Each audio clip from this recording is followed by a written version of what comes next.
Hello दोस्तों, कैसे आप सभी लोग। मैं प्रफुल्ल महाजन आज फिर आपके साथ में लेकर आया हूँ everyday 5 most important MCQs for the mechanical engineering, जो कि आपके लिए यूजफुल होंगे। ESC, GATE, SSC, JE, state engineering, ISRO, DRDO और भी जितने भी आपके एग्जामिनेशन होते हैं, कंपटीशन एग्जाम, जैसे कि अगर हम बात करें पीएसयू, इन सभी एग्जामों के लिए आपके लिए ये जो 5 क्वेश्चन है काफी महत्वपूर्ण है। तो चलिए स्टार्ट करते हैं आज के हमारे सवाल। ये सवाल मैंने आपको कल भी बताया था, फिर से आगे कुछ सवाल बचे हुए थे, इसलिए मैं आप इसको डिस्कशन करना चाहूंगा। जैसे बताया था, which thermodynamic property is the evaluated with the help of Maxwell equation from the data of other measurable property of the system। तो इसमें मैंने आपको सही जवाब बताया था कि भाई जो मैक्सवेल ने बताया था, समीकरण बताया था, उसमें से किस इक्वेशन बताया था मैक्सवेल इक्वेशन ने, तो उससे बताया है कि from the data of the other measurable property of the system, मतलब कि और भी कौन सी मेजरेबल प्रॉपर्टी को हम बता सकते हैं। तो आंसर था हमारा एंथैल्पी।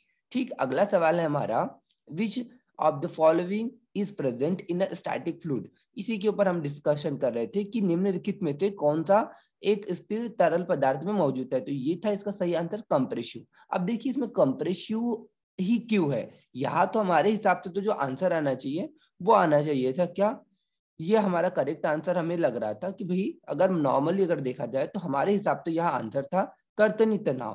कर्तनी तनाव मीन्स आपने बात किया सियर, सियर स्ट्रेस आना चाहिए था। और यूजुअली लोग अगर ऑप्शन देख करके लगाते तो सियर स्ट्रेस को ही पहले लगाते।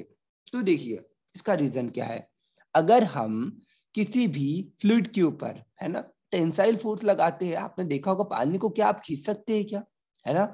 आपने देखा होगा कि जब आप किसी बकेट में पानी रखा होता है और उसको अगर मुट्ठी में लेने की कोशिश भी करते हैं तो क्या होता है, वो नीचे गिर जाता है ना। यहाँ से आपने अपने हाथों में उठाया और उसे छोड़ दिए तो वो नीचे गिर जाएगा, तो खींचने का तो सवाल ही नहीं उठता। तो तनाव बल मतलब टेंसाइल स्ट्रेस तो इसमें बिल्कुल भी नहीं आता। दूसरा हमने बात करते हैं शियर स्ट्रेस की। शियर स्ट्रेस के लिए देखा कि जब आपका द्रव रखा हुआ रहता है ना, मान लो ये द्रव बह रहा है और इसके ऊपर आप शियर स्ट्रेस लगाते हैं, तो क्या होता है, द्रव की सतह जैसे मान लो ये सीधी सरफेस उसकी बह रही थी, अगर जब आप उसके ऊपर शियर फोर्स लगाएंगे तो वो कैसा हो जाएगा, थोड़ा ऐसा कुछ तिरछा हो जाएगा। मतलब एक लेयर के ऊपर थोड़ा ज्यादा फोर्स पड़ेगा, उसके नीचे वाली दूसरी, उसके थोड़ी, फिर उसकी थोड़ी, फिर उसकी थोड़ी, मतलब एक एक पॉइंट पे ले तो ये पहली लेयर थोड़ी आगे बढ़ेगी, फिर दूसरी लेयर उससे थोड़ी आगे, फिर तीसरी लेयर उससे थोड़ी आगे, और फिर चौथी लेयर स्टेशनरी पोजीशन में रहेगी। ठीक है, तो इस तरह से हम देख सकते हैं कि इसके ऊपर शियर फोर्स अगर हम लगाए तो उसका कोई इम्पैक्ट नहीं दिखेगा, वो तो बहना स्टार्ट कर देगा पानी आपका, वही है ना। तो उसका भी आपको कोई अनुभव नहीं होगा। लेकिन कंप्रेसिव स्ट्रेंथ की अगर हम बात करते हैं, कंप्रेसिव स्ट्रेस की बात करते हैं, तो अगर आप बात कीजिए कि मान लीजिए किसी सिलेंडर में लिक्विड रखा हुआ है, ठीक, और उसमें बोला है कि फ्लूइड की बात की है, इसमें फ्लूइड भरा हुआ है, फ्लूइड में आपका एयर भी आ सकती है भाई, है ना, और साथ ही साथ आपका वाटर भी आ सकता है। तो आप देखिएगा कि यहाँ फ्लूइड भरा हुआ है और यहाँ आपका पिस्टन लगा हुआ है ना। अब पिस्टन को आप ऊपर की तरफ खींचते हैं तो इसमें आपको, मेरे हिसाब से नहीं, यूजुअली अगर प्रैक्टिकल भी देखे तो यहाँ पर आपको कोई भार की अनुभूति नहीं होगी। जब आपने देखा ना साइकिल में जब हवा भरते हैं, पंप को ऊपर की तरफ खींचते हैं तो एकदम हल्का सा प्रतीत होता है, उसमें आपको कोई ज्यादा इम्पैक्ट नहीं लगता। ठीक है, और लेकिन अगर हम बात करते हैं कि अगर हम इसे दबाते हैं नीचे की तरफ तो आपको भारहीनता प्रदर्शित होती है, मतलब उसमें स्ट्रेस प्रदर्शित होता है। तो इस तरह से हमारा जो सही जवाब है यहाँ पर यह कंप्रेसिव स्ट्रेस। ठीक, चलिए अगले सवाल की ओर आगे बढ़ते हैं। हमारा अगला सवाल है आज का, अब बोला है हैड डेवलप्ड, मतलब आगे बोला है had developed by a centrifugal pump depends on, मतलब कि एक केंद्रीय परासरण पंप द्वारा विकसित सिर पर निर्भर करता है। मतलब ये कि बता है कि सेंट्रीफ्यूगल पंप में जो हेड डेवलप्ड होगा वो किन चीजों के ऊपर डिपेंड करेगा। ऑप्शन दिया आपको, इम्पेलर डायमीटर, दूसरा ऑप्शन दिया है स्पीड, तीसरा ऑप्शन दिया है टाइप ऑफ कास्टिंग, और चौथा ऑप्शन दिया आपको ए एंड बी अबव। दोनों में से दोनों सवाल आपके बोला है क्या दोनों सही है, तो आप इसको करेक्ट आंसर लगाते हुए बताना है कि क्या जवाब सही होगा हमारा इसमें।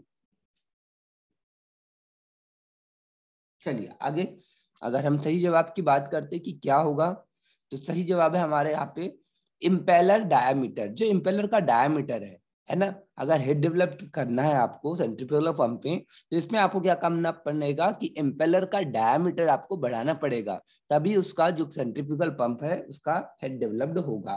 ठीक है, तो ये हमारा राइट आंसर था। चलिए आगे बढ़ते हैं अगले सवाल की ओर। अगला सवाल हमारा क्या कह रहा है?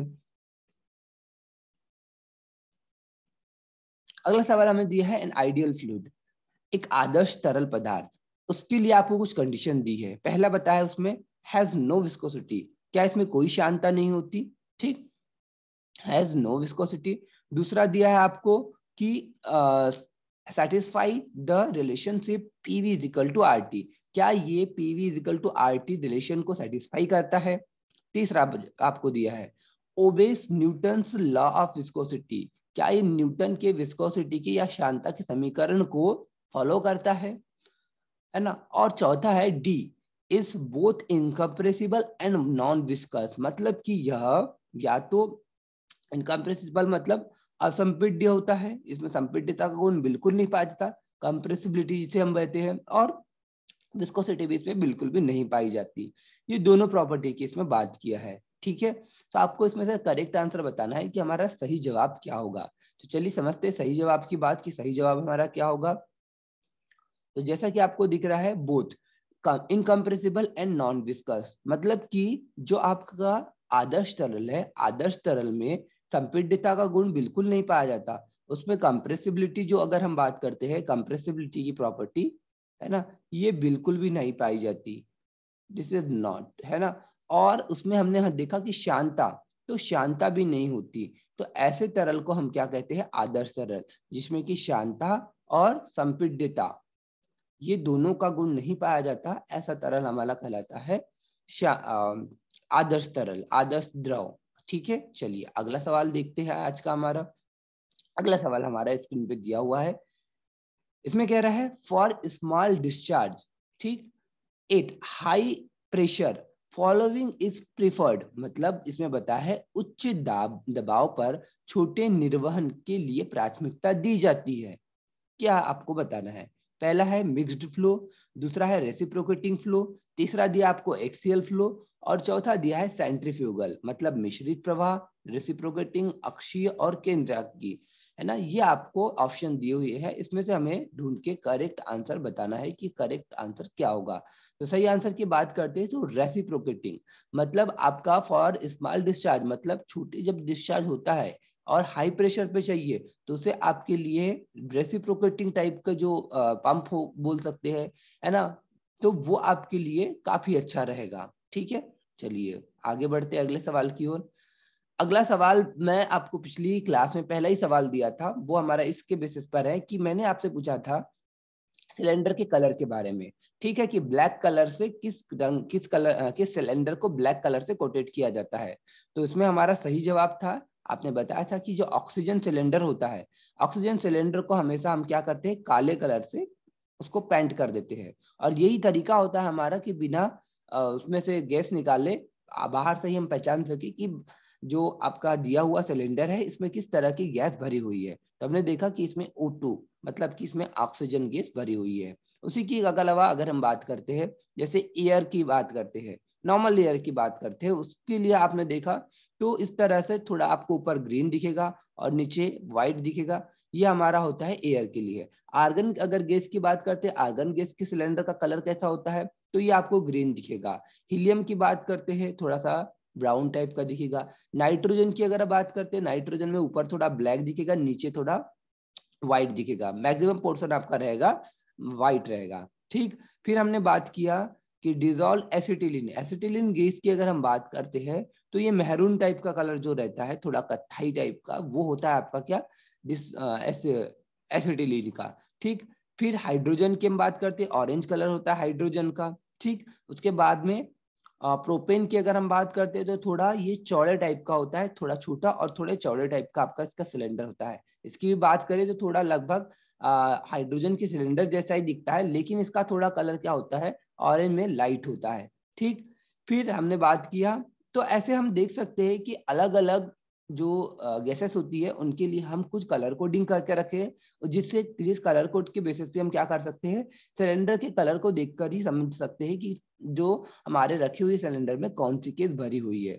तो चलिए इसी के साथ हम अगले क्लास में मिलते हैं, अगले लेक्चर में। जरूर देखते रहिएगा लेक्चर को, और अच्छा लगे तो लाइक एंड सब्सक्राइब जरूर कर दीजिएगा। धन्यवाद।